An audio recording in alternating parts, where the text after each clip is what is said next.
Thank you very much.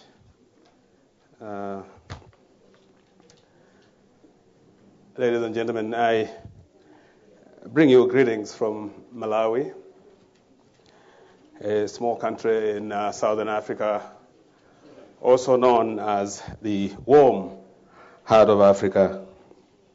And I thank the organizers of this conference for offering us an opportunity to share perspectives on the subject of national branding, tourism, and international development. My understanding of this subject is that it is, among other things, about how nations might seek to improve their image abroad with a view to attracting tourists. And a question that comes to mind then is, why would a country be bothered about attracting visitors at all? Although the answer might be obvious, it may be useful to point out that in traditional Malawi, visitors were valued for other reasons in addition to any sort of material gain that they might bring. Villages in traditional Malawi would go to great pains to make themselves attractive to visitors because it was considered a profound honor to be visited. Even within the village, individual homes would compete with each other to see who attracted the most visitors in terms of the human warmth and friendliness that was resident in that particular home. In this context,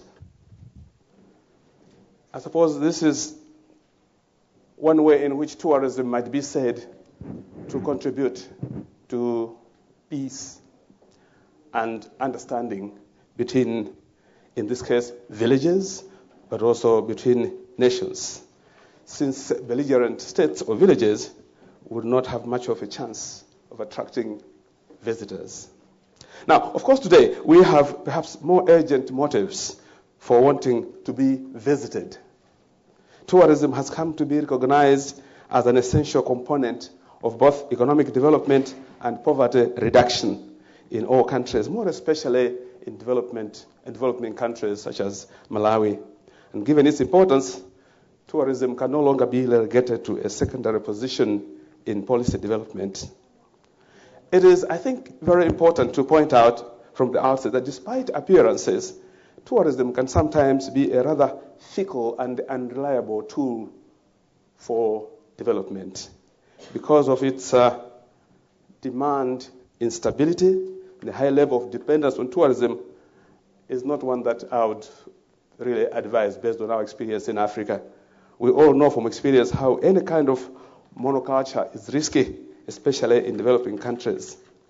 Therefore, in Malawi, we prefer to see tourism as a source of diversification, helping to stabilize and boost our economy by complementing traditional sectors rather than completely replacing them.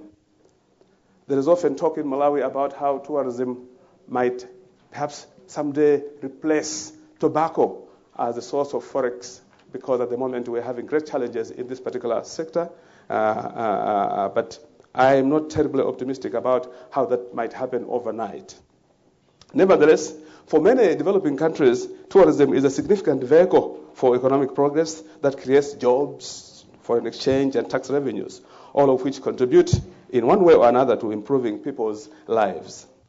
The visitor has become a crucial player in the well-being of the village, and the beautification of the village to attract more outsiders has become a serious matter of survival. The fact that the whole world has gathered here in Berlin is testimony to the fact that tourism has become one of the world's fastest growing industries, having already more or less overtaken agriculture in the world's largest industry, and employing more than 10% of the global workforce, according to recent studies. The World Bank identifies three main pathways through which tourism affects poverty. First are tourism's direct effects, the wages and earnings of those who participate directly in the sector as workers or entrepreneurs. Studies have also shown that tourism is a more labor-intensive activity than other non-agricultural sectors. It also uses a relatively high proportion of unskilled or semi-skilled labor. Secondly, indirect effects occur through the tourism value chain. Tourism draws on inputs from the food and beverage, construction, transportation, furniture, and many other sectors. And finally, tourism affects the livelihood strategies of local households, the business climate for small enterprise development, patterns of growth of the local or national economy, and the infrastructure or natural resource base of the destination. Through the consumption of local products in tourist accommodation and through visitor expenditures outside that accommodation, tourism can indeed act as the catalyst for the development of small business in production and service sectors, increase the demand for handcrafts, generate linkages to agriculture, fisheries, food processing, and light manufacturing, such as the garment industry. And of course, tourism can also create linkages to the ever so popular informal sector. Branding, and I use this term branding knowing how much it has these days become almost a cliche, so overused has it been, referring as it does to the use of various facets of a product in order to show how different it is.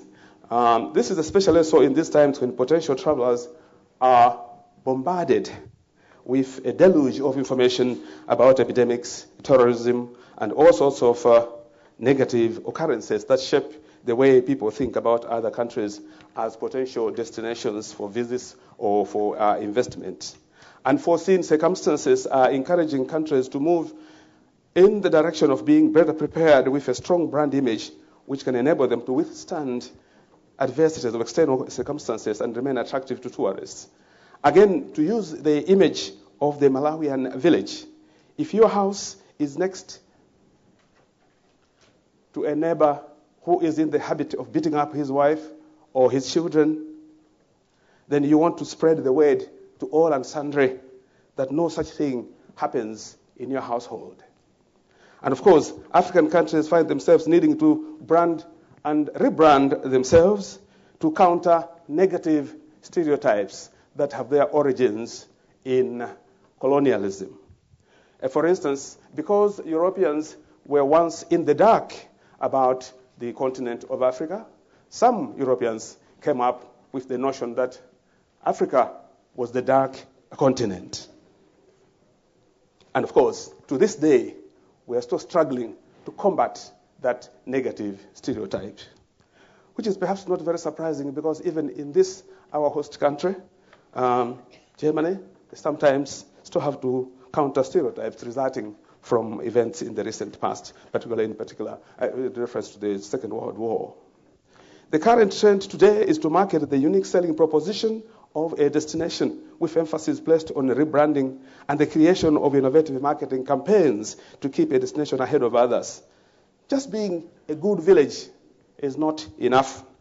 The largest drum must be found, and the village drummer must climb to the top of the tallest anthill in the village and beat not only his loudest, but also differently from the neighbors, so that the whole world may hear and hopefully come flocking to this wonderful village. National branding then has a bearing on the way our prospective countries are perceived at international level in terms of tourism, investment, and trade potential. The world over, developments in technology and globalization mean that we are competing at cutthroat speed with one another on investment opportunities, trade, tourism, and talent, among others. Countries have become products whose identities and values must be designed, packaged, and marketed. As I indicated at the beginning, my country, Malawi, is known as the warm heart of Africa. This, by the way, is the tagline that was produced not by ourselves, but by outsiders, visitors who came to Malawi and came to the conclusion that there was something very unique and different in the way Malawians received visitors, in the manner that I attempted to describe at the beginning. The Malawi brand, which was conceptualized in the late 1970s, was born out of a number of unique selling propositions, which include, and I'll just mention two here, the truly unique friendliness and warmth of our people. Our people are the most important asset, as they're the warmest and most welcoming in the whole wide world, I tell you. Remember, we consider it an honor to receive visitors. Lake Malawi and its rich biodiversity and rivers. Lake Malawi is the world's 11th largest freshwater lake, and it has a unique marine park with over 1,000 tropical species of fish found nowhere else in the world. In order to enhance the Malawi tourism brand, we have developed and redeveloped our logo from the old red heart to a new and livelier one, which has red, blue, green, gold color to depict the many attributes of the brand. But the nature of tourism is such that a rebranding of one's country may not be enough. Visitors to Africa usually target places that are located in different countries as one package. That is why regional cooperation is vital. Tourists and potential investors would, we believe, be happy to see regions as well as states engaging in the branding or rebranding exercise. With this in mind, in Malawi, we are considering an idea to develop what we will call a sustainable tourism marketing platform, STMP, that would act as a hub for sustainable tourism activities in 3 countries in southeastern Africa, in fact expanding an already existing transfrontier cooperation between these 3 countries. We envisage a project centered in Malawi, which would include nearby tourist attractions, such as the Luangwa Valley in Zambia, one of the most remarkable places on earth, and the incredible Manda Wilderness in Mozambique. In fact, the project would have the look of the traditional villages coming together instead of competing with each other and beating one giant drum on the anthill to tout what our 3 beautiful countries jointly have to offer. It is our hope that serious foreign investors and our international cooperating partners would find such a project particularly attractive, as it includes the confidence-inspiring scenario of countries working together for the common good, as well as an example of South-South cooperation. We often think of cooperation in terms of South-North, North-South, but we're coming to realize now that in the South, we can also learn from each other, both within the continent, but also across continents within the region of the South. The Lake Malawi ecoregion is not only an area of tremendous tourist potential, but has also been designated by the World Wide Fund for Nature, WWF, as one of its 200 global ecoregions for conservation. This ecoregion includes Lake Malawi National Park, which was designated as a World Heritage Site by UNESCO in 1984. It is our view, ladies and gentlemen, that the future sustainable development of Malawi and her neighbors has more potential neither in mineral extraction nor industry, but in the region's natural beauty offerings. In the Lake Malawi ecoregion, there are, as I've already indicated, unique fish species, and within it, many national parks and forests. However, the current pressures of poverty, deforestation, and an increasing population are a constant threat to these natural resources. Coupled with the potential for growth potential of the tourism sector, our idea of a sustainable tourism marketing platform would, we believe, offer great potential for alleviating poverty and protecting natural resources. Experience from this initiative would also have replication implications within the region and perhaps even beyond. Key activities in this initiative would include the assessments of tourism industry and also priorities for targeting sustainability efforts, capacity building workshops for the tourism companies and key implicated stakeholders, and the development of regional sustainable tourism products. Much as it is generally a positive force, tourism can also have adverse effects, we must admit, such as the environmental impacts linked with construction and maintenance of roads, airports, and tourism facilities. Ill-managed tourism can lead to soil erosion, increased air, soil, and water pollution, habitat loss, and increased pressure on endangered species and indigenous cultures. The strain that tourism often brings can also lead to conflicts between tourist-related and local development. But sustainably sustained developed tourism of the sort that we are envisaging in this initiative has the potential to contribute towards economic development, environmental protection, and poverty reduction. Environmental impacts can be sustainably managed, and the natural capital of the destination can be preserved, thus ensuring long-term development. Well-designed sustainable tourism products such as joint holiday packages for the region can also offer alternative livelihood opportunities in areas where current economic activities have detrimental effects on the host environment and where biodiversity and cultural assets could be a source of income, as is the case in the target countries. Integrating sustainability into the branding process means considering environmental, social, and economic aspects throughout the process of developing a holiday package. Malawi and her neighbors each have a wealth of natural and cultural tourism capital, which have the potential to attract increasing numbers of tourists, a significant and growing percentage of whom are European and North American. An initiative such as the one that we are considering would link the growing European and North American market demand for sustainable tourism products on the wealth of natural assets and the development potential of tourism sectors in Lake Malawi, one of the global 200 designated by WWF, as I said. The related activities would also help us build the capacity to market effectively sustainable products targeting European and North American markets. The project, if implemented with inputs from countries involved, would provide African regional tourism entrepreneurs with a competitive advantage by transferring know-how and establishing networks to support development and marketing of more sustainable tourism. In Malawi, ladies and gentlemen, we have come to believe that in order to transform ourselves, we must develop the habit of dreaming in color, of believing in ourselves, of shaking off negative stereotypes and projecting our positive image to the world.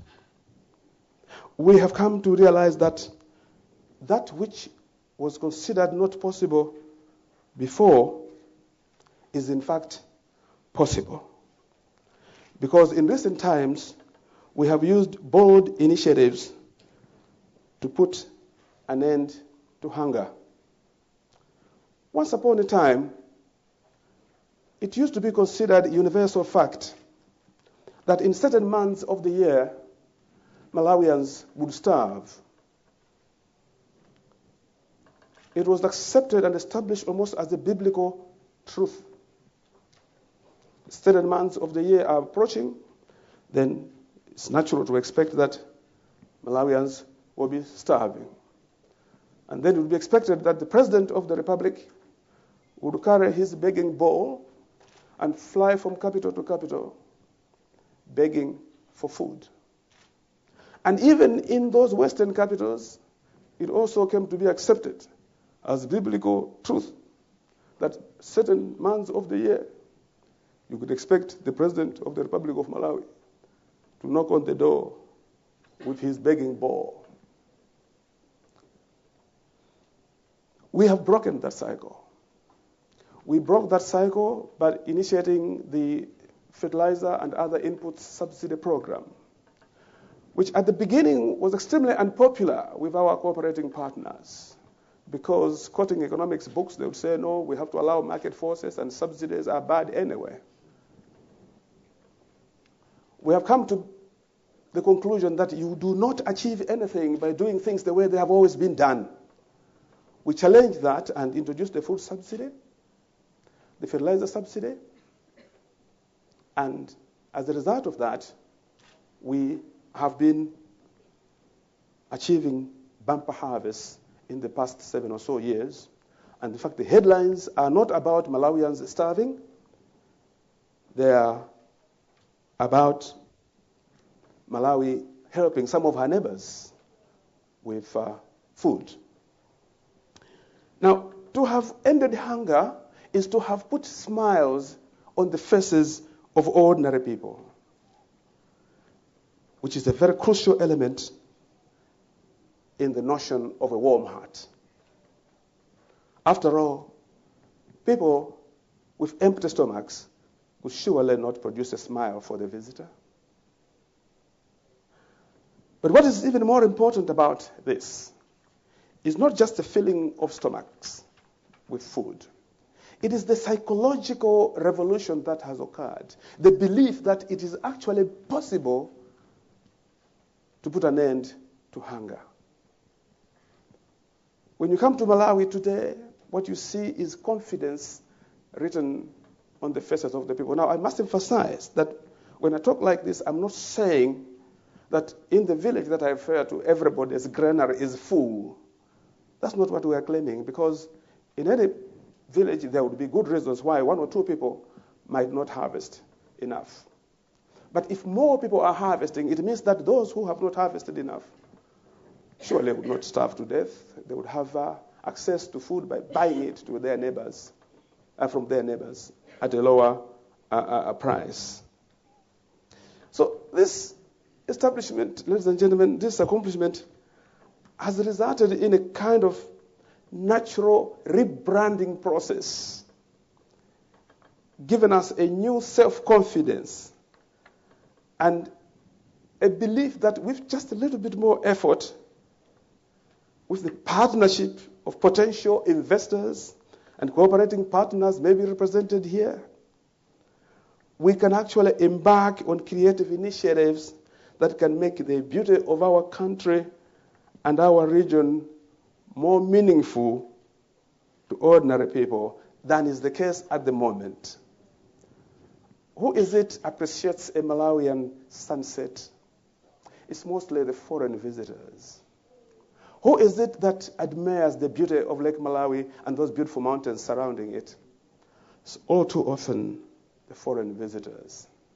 It's beauty and truth.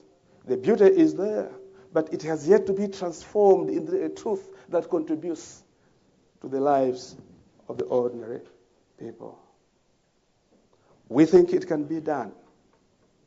We think that with inputs from various players, including yourselves, it should be possible to make that beauty meaningful, not only to the foreign visitors. We're happy that people come admire our sunsets and rivers, but we think that the process will not be complete until the ordinary villager, the banana seller that you see as you drive from Blantyre to Lilongwe, also gets to see that the beauty surrounding her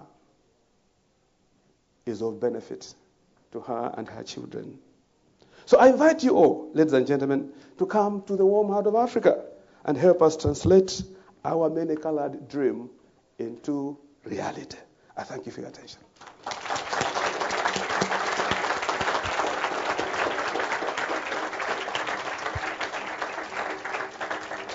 Thank you very much, Dr. Lipenga. Let's give him another round of applause.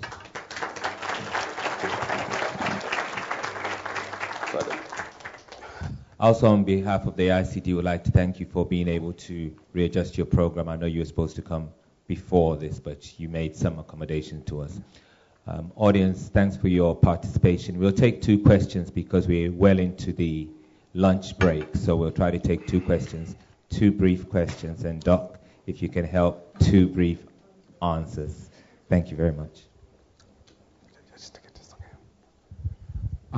Thank you, sir, for your great speech and for the invitation to visit Malawi. I've done it before, and one photo I have in my collection, there is the crowd of dozen children with 2 mothers in front of the poorhouse, and another photo which I have taken is a billboard promoting the International Population Day.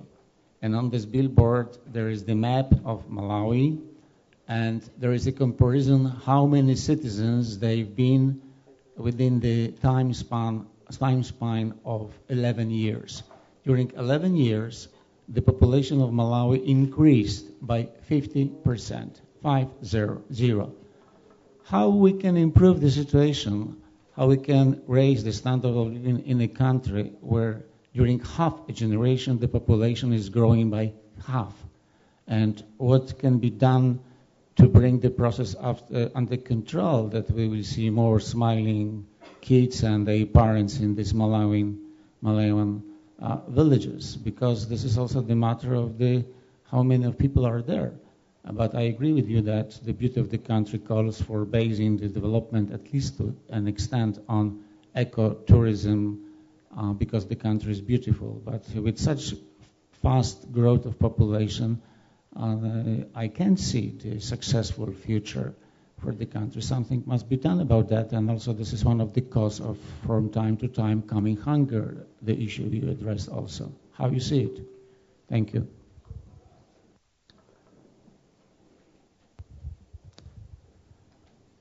Thank you very much if you want to hold, your... Doc, if you want to hold, let's take the second question, then possibly yes, they may have yeah, sure. Complementary. Yeah. Mm-hmm. Bonsu again is my name, from Hamburg. Just one piece of paper. To anyone familiar with Malawi, I don't want to follow in Dr. Kolotko's footsteps, but there's another problem that's peculiar, to Malawi. We talk in tourism today. This means you're going to if you're successful, you're going to have an influx of tourists. You're going to have investments, etc., in the tourism industry to support this awaited influx. Persons need to be attended to. There must be a good health system in place. Dr. Kolotko told us about the problem of global migration. For Malawi, you have a peculiar problem in that there are more Malawian doctors outside than in the country itself. In fact, certain statistics suggest manifold. Your sector is not health, but probably as a politician, you could throw some light on what the government is doing to ensure you have a health system that will stand up squarely to this challenge. Thank you.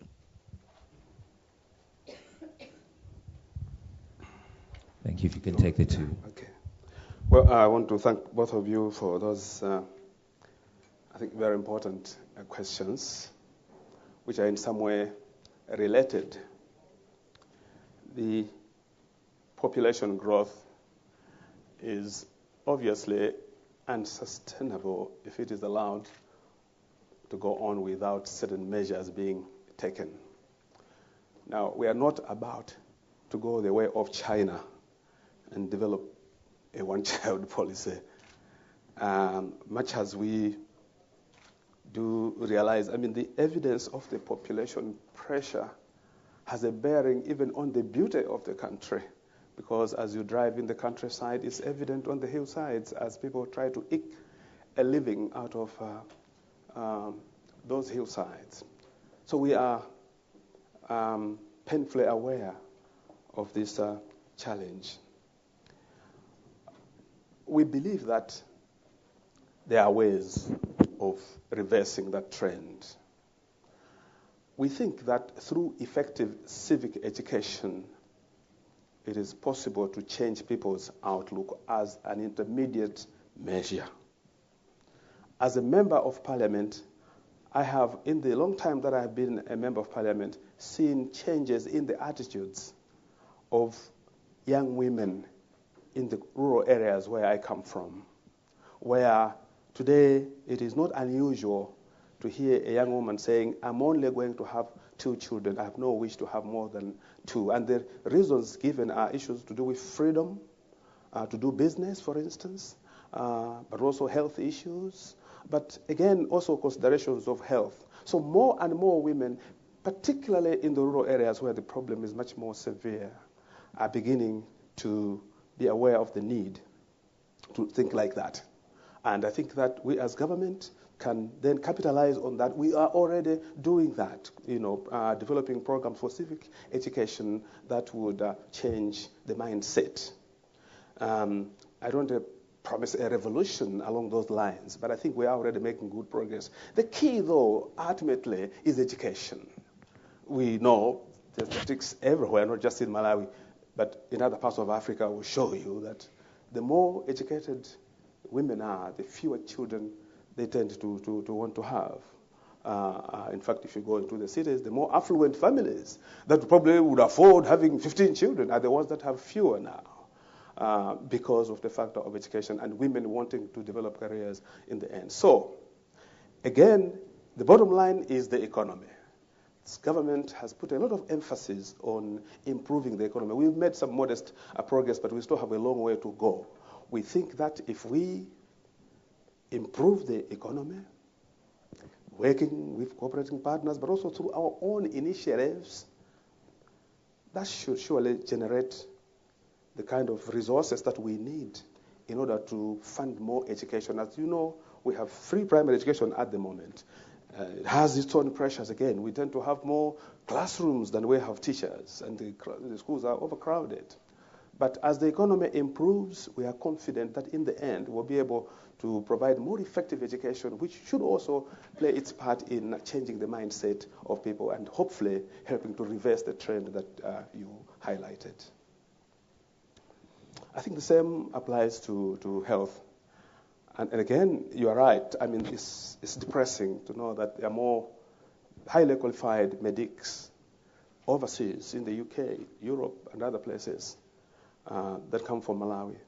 And when you go to Malawi, the ratio of doctor to patient is so, terrible.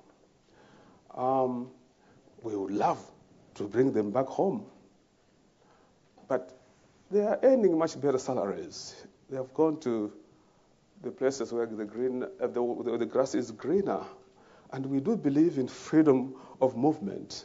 In the end, we can only count on patriotism, and perhaps, again, if the economy improves, we should be better. There have been an improvement.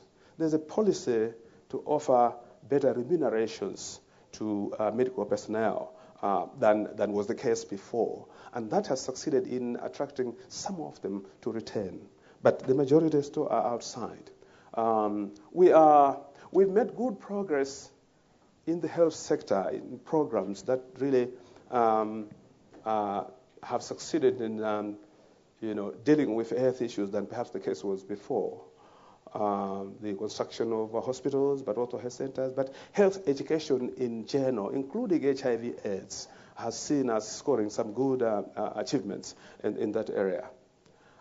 We are a proud people. We were confident of doing certain things on our own, but we still think that for some time to come, we'll still need a helping hand from friends. So at every opportunity when I address a group like this, I do mention that, if there are people who can help in any way with that which we are already doing ourselves, we would very much appreciate that. But if you look on the internet and elsewhere on the initiatives that we have undertaken in the health sector, we'll find that, in fact, we have earned some praise in certain areas. But with regard to personnel, of course, we have our own medical school as part of the University of Malawi in Blantyre, and that's producing personnel as well. Perhaps not in the sort of dramatic figures that we would prefer, given the crisis that we have in the health sector. But something is being done, and perhaps again, as the economy improves, we will be better able to expand the activities of the University of Malawi Medical School and produce more doctors and health workers. On this note, we would like to give Dr. Lipenga a big round of applause.